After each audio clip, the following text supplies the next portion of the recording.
لغة القرآن وخير نبي سكناها الروح كما أمي لغة القرآن وخير نبي سكناها الروح كما أمي. بسم الله الرحمن الرحيم. السلام عليكم ورحمة الله وبركاته.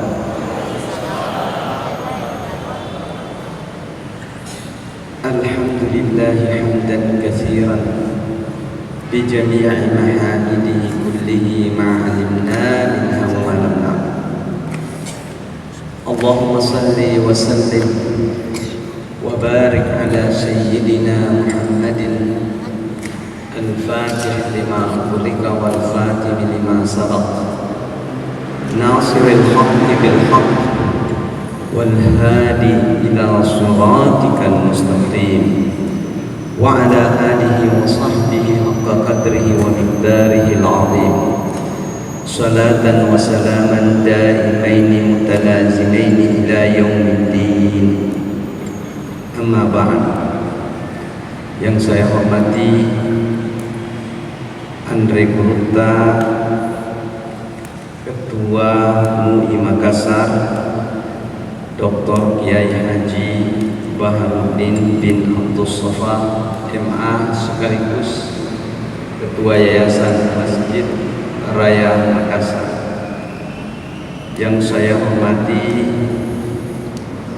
Andre Gurta, Profesor Dr. Haji Farid Wajidi LC MA, Hafizahullah Ta'ala. Yang saya hormati Bapak Wali Kota Makassar atau yang mewakili beliau. Yang saya hormati Kepala Kantor Kementerian Agama Kota Makassar. Yang saya hormati Bapak dari Polsekta Kota Makassar, dari Danramil Kota Makassar, kemudian pengurus masjid Yayasan Masjid Raya Makassar, dan para hadirin dan hadirat yang dirahmati oleh Allah Subhanahu wa Ta'ala. Pertama-tama mari kita mengucapkan syukur kepada Allah Subhanahu wa Ta'ala pada malam ini, dengan izin, inayah, berkah, ridha dan kasih sayang Allah Subhanahu wa Ta'ala, kita berada di masjid ini dan disaksikan insyaallah oleh para malaikat bahwa kita tergolong orang-orang yang mengungkapkan rasa cintanya kepada Rasulullah sallallahu alaihi wasallam dengan datang bersama-sama merayakan Maulid Nabi besar Muhammad sallallahu alaihi wasallam. Dan tentu ini yang pertama kita syukuri saat ini, walillahi alhamd. Hadirin dan hadirat yang dimuliakan Allah Subhanahu wa Ta'ala, kita memperingati Maulid Nabi sallallahu alaihi wasallam. Tentu dasarnya itu harus berdasar kepada petunjuk Allah dan Rasulnya, yaitu berkenaan dengan amalan-amalan yang mengandung nilai dan pahala. Dan kita merayakan Maulid Nabi ini dalam rangka juga mengejawantahkan firman Allah Subhanahu wa Ta'ala dalam surah Ibrahim, walaqad arsalna Musa biayatina an akhrij qaumaka minadh dhulumati ilan nur wa zakkirhum bi ayyamillah inna fi dzalika laayatin likulli sabarin syakur. Dan sungguh kami telah mengutus Musa dengan tanda-tanda kebesaran kami, bahwa keluarkanlah kaummu dari kegelapan menuju pada terang benderang. Dan ingatkan mereka hai Musa dengan hari-harinya Allah. Sesungguhnya yang demikian itu, yaitu memperingati hari-hari Allah, la ayatin, tanda-tanda kebesaran Allah, likulli sabbarin syakur, pada orang-orang yang menyabarkan diri dan bersyukur.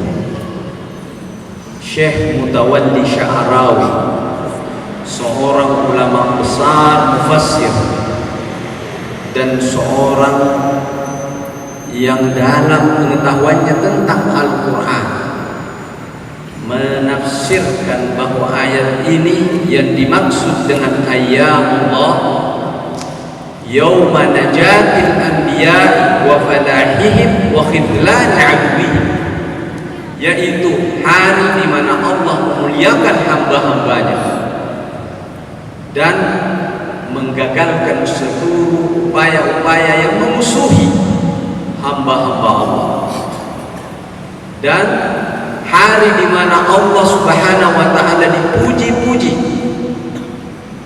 dan hari di mana ajaran-ajaran Allah diangkat. Maka tersebutlah banyak hari di dalam Islam. Hijrahnya Rasul adalah hari di hadapan Allah. Diutusnya Rasul adalah hari di hadapan Allah. Hari Raya Idul Fitri adalah hari di hadapan Allah. Datangnya bulan Ramadan adalah hari di depan Allah Subhanahu wa taala. Nuzulul Quran adalah hari di hadapan Allah Subhanahu wa taala. Tapi menurut Syekh Mutawalli Sya'rawi, itu semua adalah cabang-cabang dari hari yang sebenarnya. Apakah yang hari yang sebenarnya itu? Adalah Maulidin Nabi sallallahu alaihi wasallam. Induknya adalah hari lahirnya Nabi besar Muhammad sallallahu alaihi wasallam. Wa ma arsalnaka illa rahmatan lil alamin. Sungguh kami mengutus engkau Muhammad sebagai rahmat seluruh alam. Maka lahirnya Nabi bukan sekedar lahirnya Muhammad bin Abdullah, tetapi lahirnya hidayah, dan lahirnya Rasul, dan lahirnya Khatamul Anbiya wal Mursalin. Induk dari segala hari adalah keberadaan Rasulullah SAW. Dan itu sudah ditegaskan dari dulu oleh sahabat-sahabat Nabi. Hasan bin Sabit, seorang penyair Rasulullah SAW radhiyallahu anhu, ia berkata, "Wulidal huda fal kainatu diya wa famus zaman tabassumun wa sana." Telah lahir petunjuk, wulidal huda fal kainatu diya, maka alam raya ini bercahaya. Wa famus zaman tabassumun wa hurra, dan sungguh zaman ini telah tersenyum. Wa ahsan minka wa ajmalu minka lam tara qattu ain, yang lebih baik darimu belumlah dilihat oleh mataku ya Rasulullah. Wa ahsan minka lan talidin nisa lam talidin nisa, dan yang lebih baik bagimu ya Rasulullah belumlah dilahirkan seorang wanita. Khuliqta mubarra'an min kulli aibin, engkau terlahir Rasulullah seakan engkau terbebas dari aib, tidak ada aib. Ka'annaka khuliqta kama tasha, seakan-akan engkau terlahir sesuai dengan kehendak.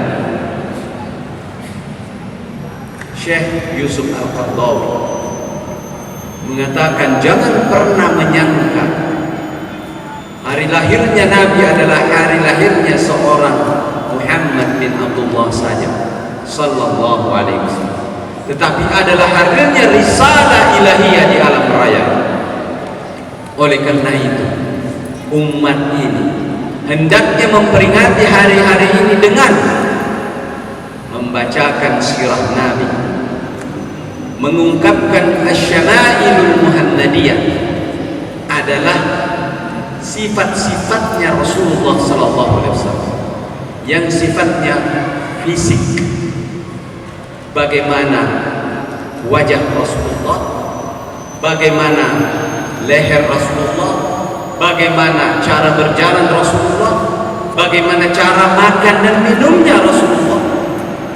Hendaklah diajarkan di rumah-rumah, di masjid-masjid, di sekolah-sekolah, agar kecintaan kepada Rasulullah SAW semakin besar di hati umat ini. Itu kata Syekh Yusuf Al-Qaradawi rahimahullah ta'ala.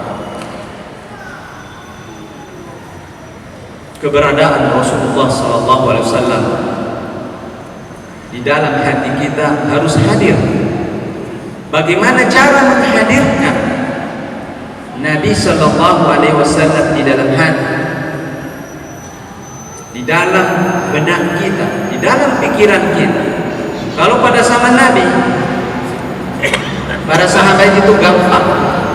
Kalau kau bertemu dengan Nabi, tinggal turun pergi ke masjid, berjumpa dengan Nabi dan melihat Rasulullah. Bahkan ada yang memandang wajah Rasulullah, membandingkannya dengan bulan. Dia lihat wajah Rasulullah, dia lihat bulan. Dia lihat wajah Rasulullah, dia lihat bulan. Kesimpulannya adalah tidak ada apa-apanya bulan purnama dibanding wajahnya Rasulullah SAW. Hati menjadi damai. Segala kegundahan hati berjumpa dengan Rasulullah selesai. Bagaimana dengan kita sekarang? Yang terlahir Rasulullah SAW tidak bisa kita lihat lagi. Maka yang kita lihat adalah asyama'ilul muhammadiyah, sifat-sifat yang melekat pada Rasulullah SAW.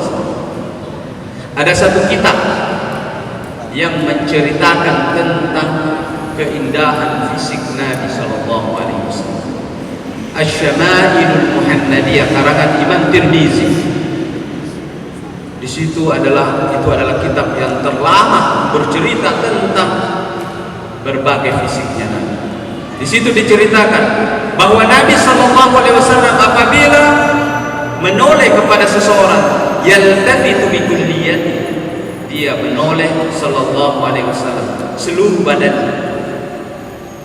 Dan apabila berjalan Nabi SAW, beliau SAW duluan mengucapkan salam pada orang.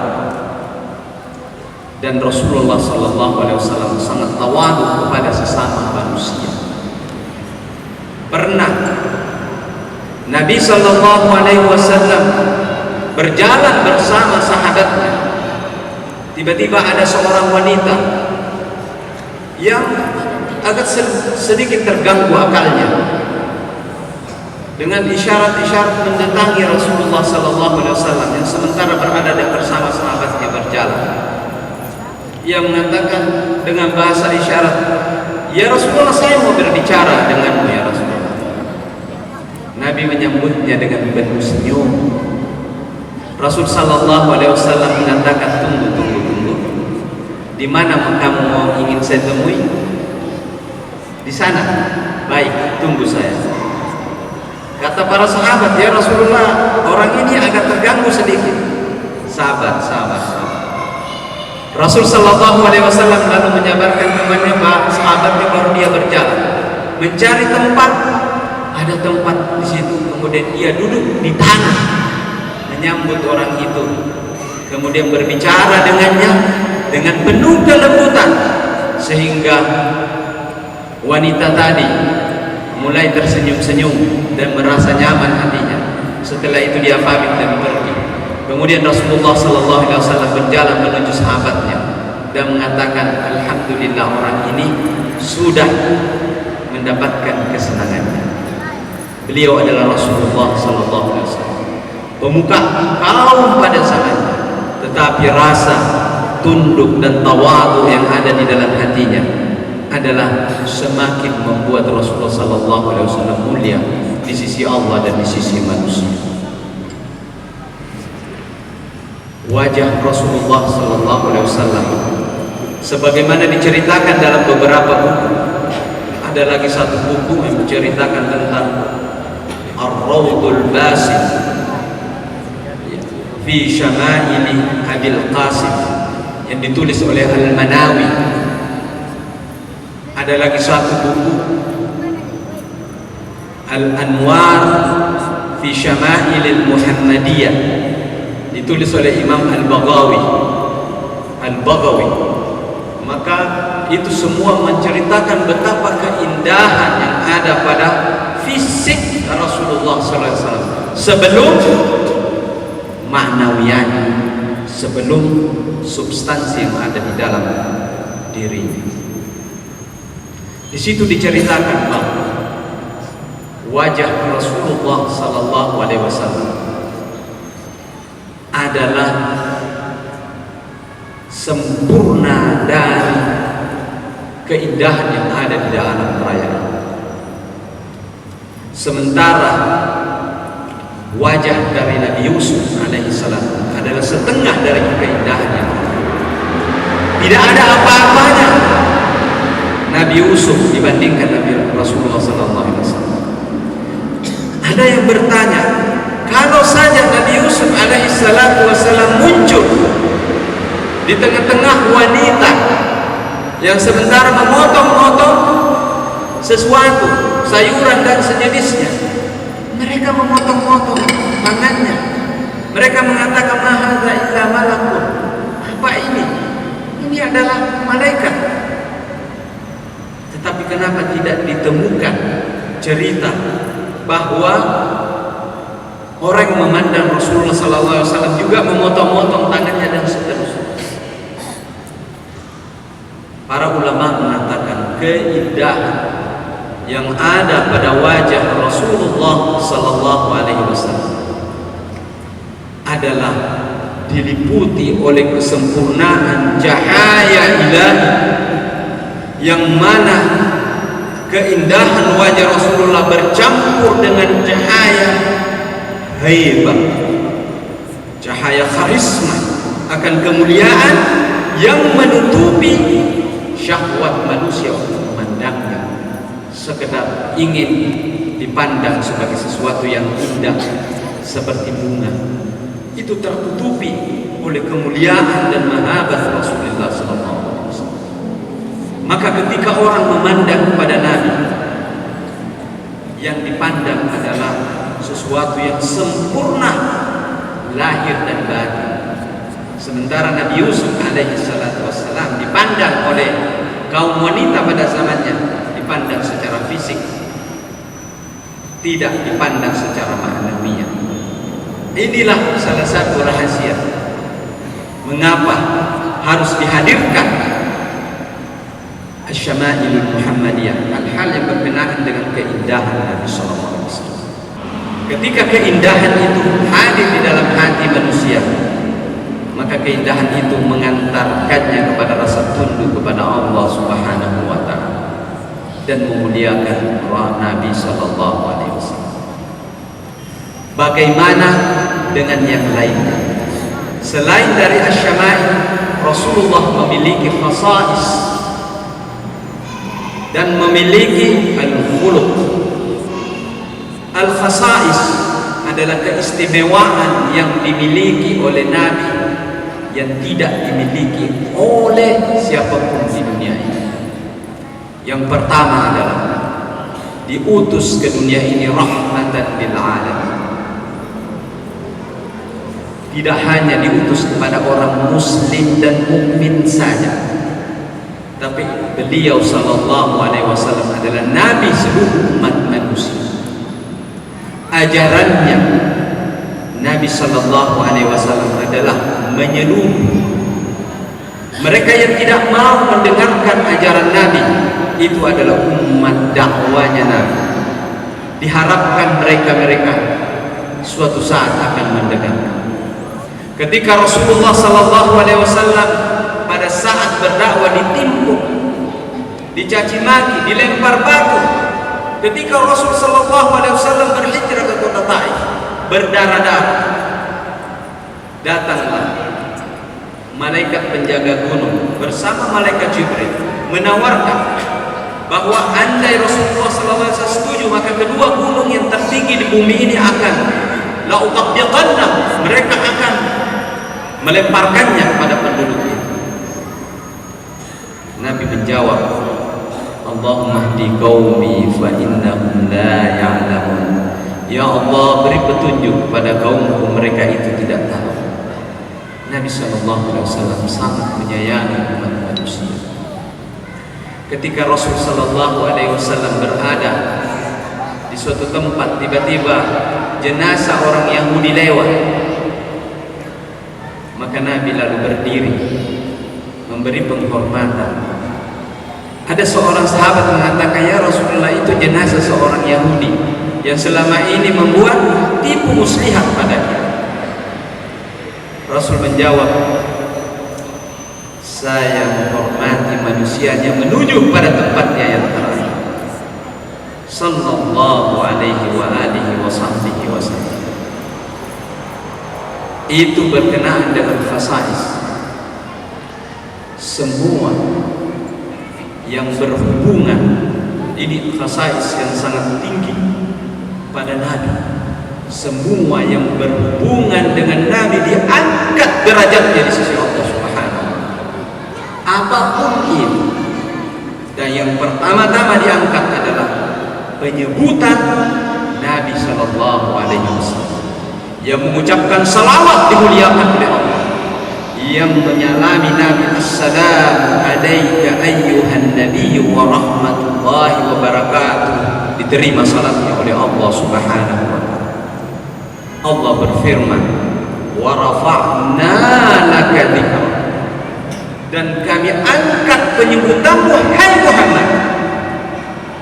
Maka apapun yang berhubungan dengan Rasul Sallallahu Alaihi Wasallam diangkat derajatnya oleh Allah.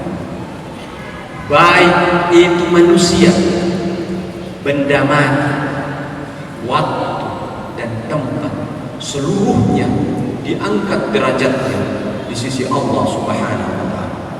Bukan karena Nabi menginginkan disebut-sebut dan dipuji-puji. Maaf Allah, menurut para ulama tidak demikian.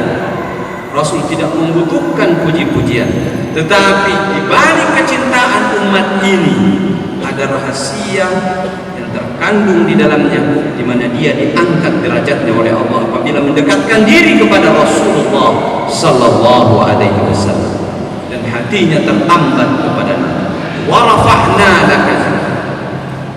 Mari kita lihat bagaimana tempat dan kota menjadi mulia disebabkan oleh Rasulullah SAW.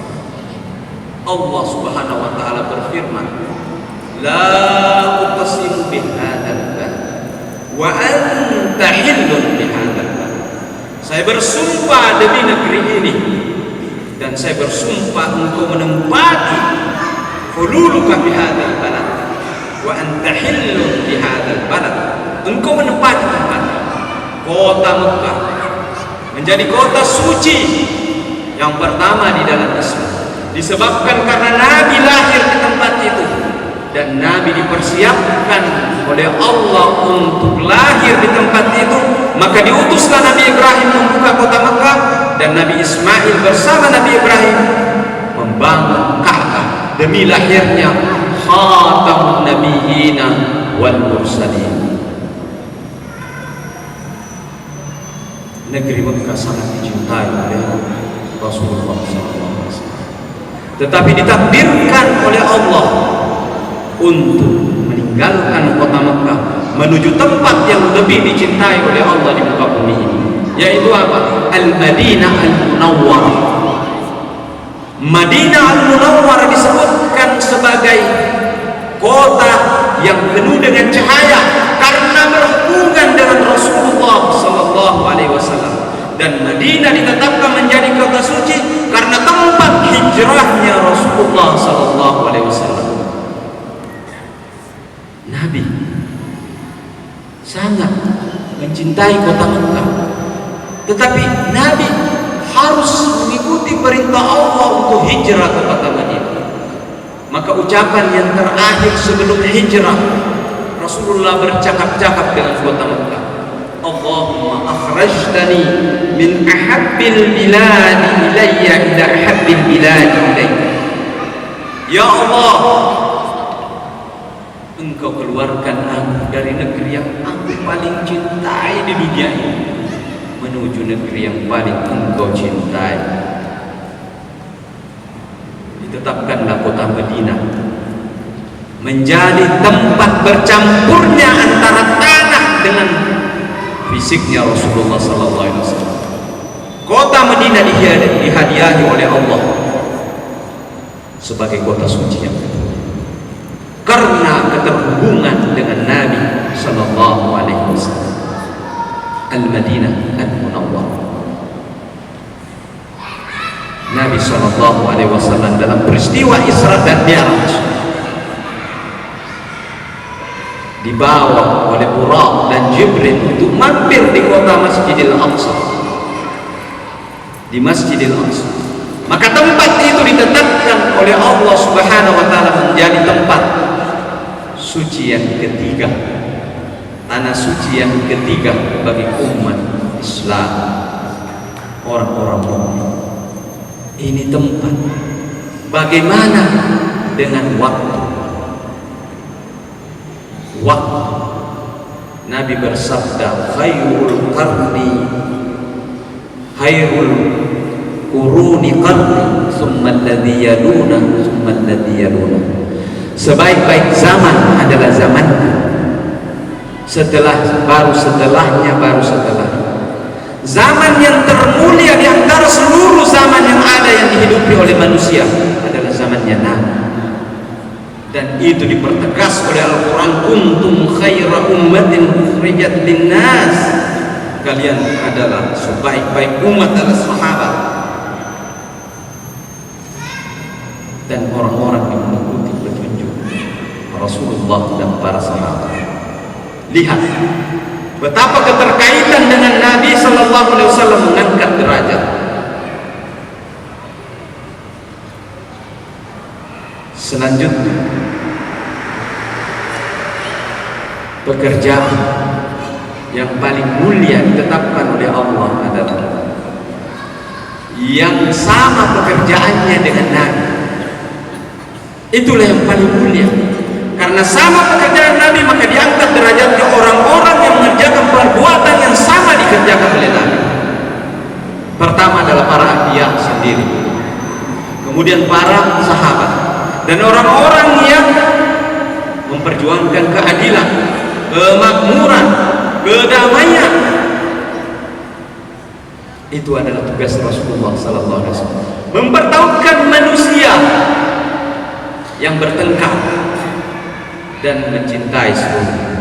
Mereka-mereka yang mengerjakan ini semua diangkat derajatnya oleh Allah Subhanahu wa taala karena berkaitan dengan Rasulullah sallallahu alaihi wasallam. Lantas bagaimana dengan orang yang mendoakan Nabi? Bagaimana dengan orang yang berselawat kepada Nabi? Bagaimana dengan orang yang mengucapkan salam kepada Nabi? Berselawat dengan salam berbeda. Assalamu alayka ya Rasulullah. Rasul mendengar di sana dan menjawab,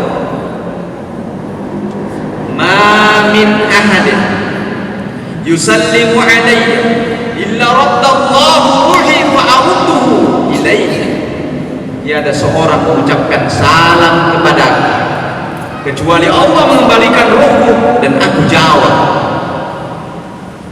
Artinya saat ini, di saat kita mengucapkan salam dan salawat kepada Nabi, maka Nabi menjawab. Dan lebih daripada itu, setiap dari kita mengucapkan minimal 17 kali ucapan salam kepada Nabi dan salawat kepada Nabi. Berkenaan dengan salawat, man shalla alayya salatan wahidah sallallahu alaihi 10 salawat wa muhiyat anhu 10 khati'ah wa rufi'at lahu 10 darajat. Siapa yang mengucapkan salawat kepada aku 1 kali, kata Rasul sallallahu alaihi wasallam, maka Allah akan berselawat kepadanya 10 kali. Luar biasa.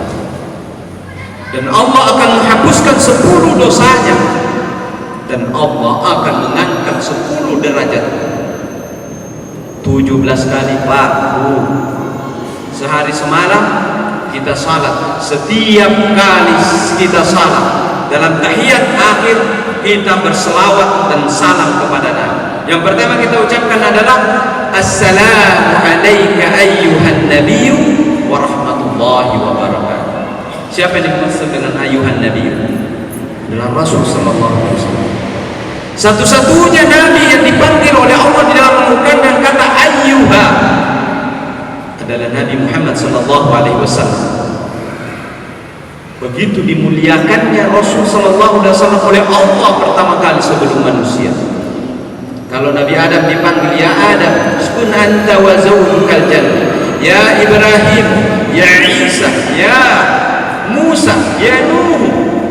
Semua langsung dipanggil namanya. Tapi kalau Nabi dipanggil oleh Allah, harus menggunakan kata wahai. Ya ayyuhan nabiyyu, inna arsalnaka syahidan wa mubashiran wa nadhira wa da'iyan ila Allah wa sirajan munir biiznihi wa sirajan munir. Wahai Rasul, wahai Nabi, ya ayyuhar Rasul. Begitu dimuliakan. Oleh karena itu, yang diucapkan seorang hamba ketika bersalat, ia juga harus beradab dan mengikuti bagaimana Allah Subhanahu wa taala memanggil Rasulnya. Assalamu alayka ayyuhan nabiyyu wa rahmatullahi wa barakatuh. Baru mengucapkan salam kepada kita semua. Assalamu alayna kepada dirinya sendiri. Jadi Rasulullah sallallahu alaihi wasallam begitu kuat posisinya di sisi Allah Subhanahu wa taala sampai menyebut saja namanya dan salat dan selawat kepadanya diangkat derajatnya manusia dan diterima salatnya. Andai tidak ada itu, tidak diterima salat kita. Dan sampai Rasulullah sallallahu alaihi wasallam sendiri harus mengucapkan itu pada dirinya, dari dirinya untuk dirinya.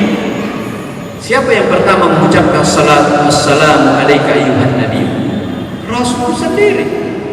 Assalamu alayka ayyuhan nabiy, dari nabi kepada nabi. Demi apa?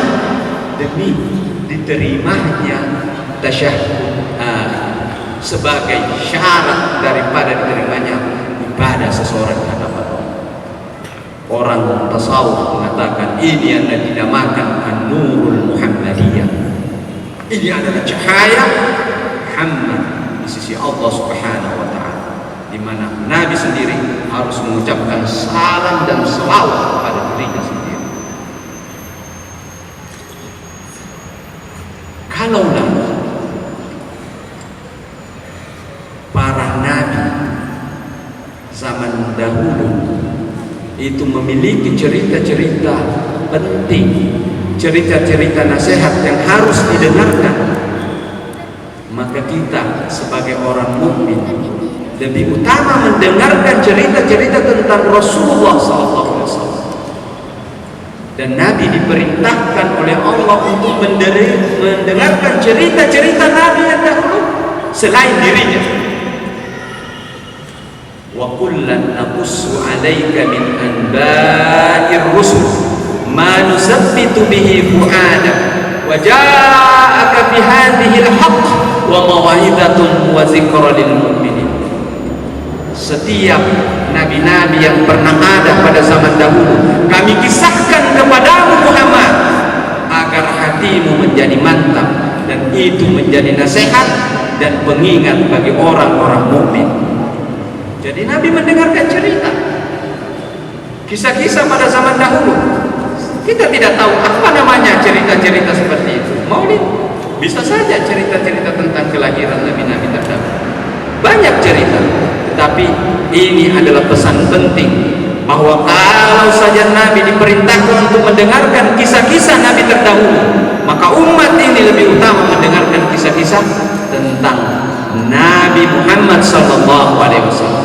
Dan itu perintah Allah Subhanahu wa taala. untuk mendengarkan kisah tentang Rasulullah. Dalam surat Al-Mu'minun Allah berfirman, am lan ya'rifu rasulah fahum lahu munkirun. Mengapa mereka tidak mendengarkan cerita, tidak mengenal Rasul Muhammad sallallahu alaihi wasallam, lalu mereka mengingkarinya? Ini adalah perintah pada kita semua untuk mengetahui Rasulullah sallallahu alaihi wasallam. Apanya yang harus diketahui? Nah, satu namanya, yang kedua syamailuh, yang ketiga khasaisuh, yang keempat khuluqah, iman. Yang pertama adalah fisiknya, perlu diketahui. Cara minumnya, Nabi kalau minum tidak langsung diteguh, satu kali disimpan, satu kali disimpan, 3 kali Bismillahirrahmanirrahim, Alhamdulillahirabbil alamin, diteguk lagi, 1, 2, 3, disimpan lagi, 3 kali diulang, 1 gelas bisa habis. Orang yang melakukan hal yang sama dikerjakan Nabi adalah menghadirkan Nabi di dalam hati, akan melahirkan kecintaan kepada Nabi dan kecintaan kepada Allah Subhanahu wa Ta'ala. Begitu pentingnya. Pertanyaan di kepala kita adalah, apa manfaatnya pada kita? Derajat kita ada pada kecintaan kita pada Nabi. Siapa yang mencintai Rasulullah SAW dengan sepenuh hati, maka dia akan mendapatkan tambahan kecintaannya kepada Allah Subhanahu wa Ta'ala. Kecintaan kepada Allah dan kecintaan kepada Nabi adalah satu paket. Tidak bisa dikatakan bahwa orang yang mencintai Rasulullah SAW sepenuh hati akan melewati batas cintanya kepada Allah. La yu'minu ahadukum hatta akuna ahabba ilaihi min nafsi wa walidihi wa waladihi wan nas. Tidak sempurna iman seseorang sampai aku lebih dicintai daripada dirinya, anak-anaknya dan seluruh keluarganya. Berarti yang membutuhkan cinta kepada Rasul bukanlah Rasulullah, tapi kita. Apapun yang kita kerjakan, amalan ibadah apapun yang kita lakukan, zikir, salawat, berdakwah dan seterusnya, tidak ada rasa cinta di dalam hati ini, tidak sempurna iman kita. Sedekahnya Umar mendapatkan tanah dari Khaybar, seluruhnya disedekahkan di jalan Allah. Salat malamnya Umar, keteguhannya sebagai Al-Faruq, membedakan yang hak dengan yang batil. Kalau ini batil, jauhkan. Itu hanya ada satu kata, benar atau salah, tidak ada abu-abu. Itu Umar. Apa yang kurang di dalam dirinya? Amalan, ibadah, rasa tunduk, rasa khusyuk, tawadu. Tapi ketika datang kepada Rasulullah, ya Rasulullah, semua yang aku miliki ada, tetapi tersisa 2. Yang pertama, cintaku kepadamu. Yang kedua, cintaku kepada dirimu. Tinggal sisakan. Laisa ba'du ya Umar. Belum, hai Umar, belum. Belum ya Rasulullah. Belum. Hatta akuna ahabba ilaika min nafsika. Sampai aku lebih engkau cintai daripada dirimu sendiri. Sadar, ternyata imannya selama ini, setelah hijrah, setelah berjuang, setelah salat, setelah berinfak, setelah bersama dengan Rasulullah SAW di kota Madinah, belum sampai kepada derajat yang pantas. Bertanya Umar kepada dirinya, hai Umar, apa yang kau lakukan? Dia tanya hatinya. Tiba-tiba muncul dari sanubarinya rasa bergelora yang tak tertahankan, keluar dan mengatakan, ya Rasulullah, la antal ana ahabba ilayya min nafsi. Engkau sekarang lebih aku cintai daripada dirimu. Al-ana ya Umar laqad tamma iman. Sekarang Umar baru sempurna iman. Kesempurnaan iman seseorang adalah cintanya pada Rasul. Kalau bertemu dengan Nabi, itu disentuh saja sedikit, sudah hilang ini rasa dengki di hati. Ya. Melihat wajah Nabi sudah hilang dan hilang. Ada seorang yang pernah berniat membunuh Nabi, namanya Fudal. Waktu terjadi Fathu Makkah, ini Nabi Shallallahu Alaihi Wasallam diikuti oleh seorang pembunuh profesional. Diam-diam Nabi tawaf, dia jalan di belakang Nabi mengikuti. Nabi merasa ada sesuatu menoleh. Nabi kalau menoleh, yantafitu bikulliyat, tidak menoleh kepada orang hanya dengan separuh. Ini adalah menghargai umat manusia. Menoleh ma tuhaddisu nafsuka ya Fudal. Apa yang dibilang hatimu padamu Fudal? Azkurullah ya Rasulullah. Saya hanya berzikir ya Rasulullah. Dia sembunyikan pisaunya di sini. Nabi berjalan lagi, merasa sudah dekat-dekat dengan Nabi. Nabi menoleh lagi. Apa yang diceritakan hatimu Fudal? Saya berzikir ya Rasulullah. Oh iya, baik. Jalan lagi Rasulullah. Ketiga kalinya Rasul langsung mendekatinya dan menempel dadanya di tangannya di dadanya. Apa yang diucapkan hatimu hai Fudal?